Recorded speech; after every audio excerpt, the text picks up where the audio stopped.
Good evening. My name is Elizabeth Collinge, and I was diagnosed with multiple myeloma in 2014 when I was 57. I didn't think much of the early signs. I had ongoing back pain and felt more tired than usual, but I just put it down to getting older. Then, one weekend, I was really unwell. Severe headaches and vomiting, and my GP sent me for an X-ray. From there, everything moved very quickly. I was referred straight to a hematologist and diagnosed with myeloma. By that point, my kidneys were starting to fail. I had 2 broken ribs and quite a lot of bone damage. I was told not to run and to avoid lifting anything heavy, otherwise I could end up needing spinal surgery. The next day, I was back in hospital for more tests and to start treatment. After a few months, I had high-dose chemotherapy and spent 5 weeks in a sterile hospital room while my immune system recovered. That period was tough. Eating was painful because of mouth sores. I felt sick a lot, I lost my hair, and I had very little energy. At the time of my diagnosis, I'd never even heard of myeloma. Myeloma is a blood cancer that affects the plasma cells in the bone marrow, which normally fight infection.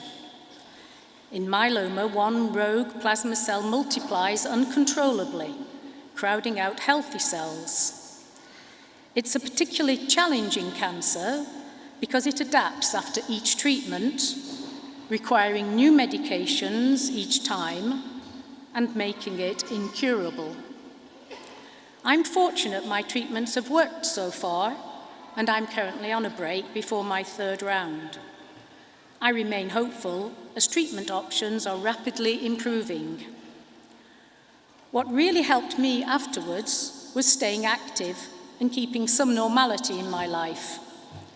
I went back to working full-time, which gave me structure and something else to focus on besides my cancer. I also decided to work on my fitness, to keep my body as strong as possible for whatever treatment might come next. In 2018, I did something I never imagined I'd be able to do. I cycled 500 kilometers from London to Paris over 4 days with a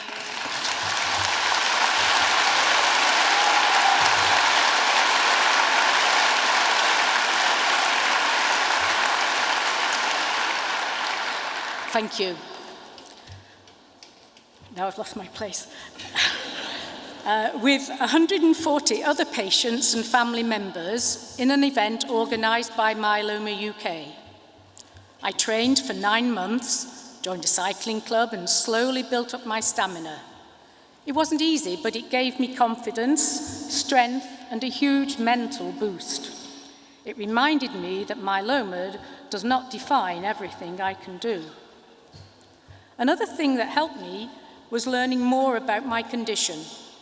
Understanding my treatment options made me feel less powerless and more involved in the decisions about my care. I completed a 12-month training course with Myeloma Patients Europe to become a patient advocate, which has been incredibly meaningful for me. With the support of the Cancer Foundation, I hope to connect with other myeloma patients here in Luxembourg and eventually be involved in setting up a support group. So, if I can leave you with a few things that helped me. Listen to your body. If something doesn't feel right, don't ignore it.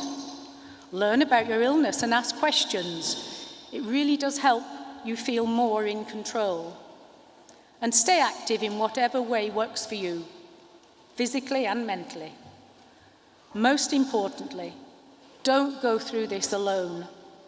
Talking to others who understand makes a huge difference.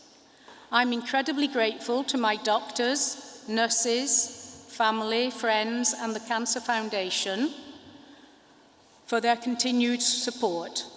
And thank you all for giving me the chance to share my story with you tonight. Thank you.